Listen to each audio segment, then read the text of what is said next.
G'day, pet lovers. At Beryl's Kennels, we don't just board our rescue dogs, we educate them so they can fit right into the outside world.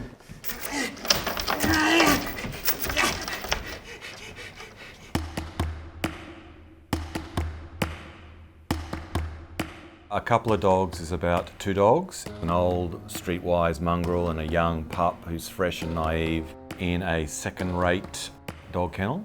And it's about the last 5 days before they either get adopted or are sent to the back room. The story follows those 5 days as they get to know each other and them dealing with random absurdities from the kennel owners and the institution, talking about dog life and dog philosophy, and there's even a touch of dog mysticism. Do we ever stop running in circles around? Do we ever stop chasing our tails? You should think about going into musical theatre, mate. We find the older dog at a really interesting point because he's top dog when we meet him, and then something happens and he loses that status, so he's fallen from his throne. And you know, he's an older fighting dog, so he's quite tough as nails, but he finds himself in this situation with this young pup, and they're facing potential death, and he goes on this amazing journey as well.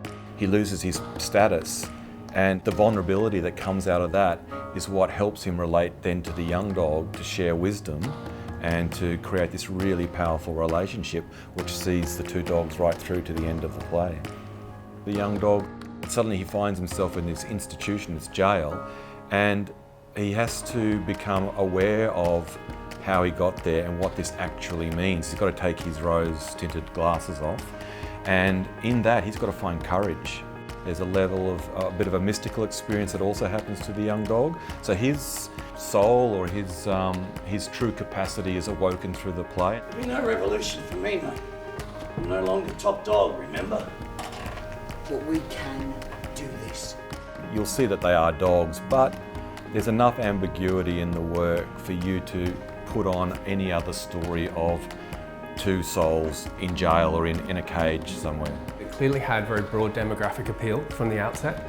It combines the best of kind of Buster Keaton and Laurel and Hardy with some of the themes that George Orwell was exploring in his darker works of dystopia.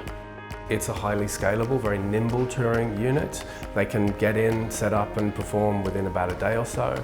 It's a fairly rare offering in the marketplace. There's not a whole lot of companies who are exploring this vein, a very rich vein in my view, between classical absurdism and physical theatre and clowning. It has strong curriculum connections. We had schools groups coming because it was a new work of Australian writing. It was a very funny work of absurdism.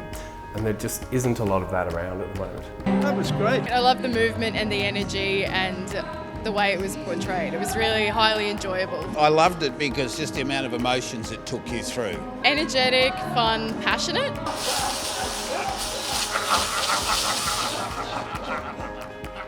I did think of my own dogs a couple of times. I'm going to go home and give her a real big cuddle when I get home tonight because of all the things that I've done wrong and feel very guilty about. The reason we love them is that every once in a while they love us back. I'm really responding to the world that I'm seeing around me now, and I wanted to create a work that had compassion and transformation at its core. It's got a lot of comedy to it as well, so it's got a really accessible and fun and joyous context.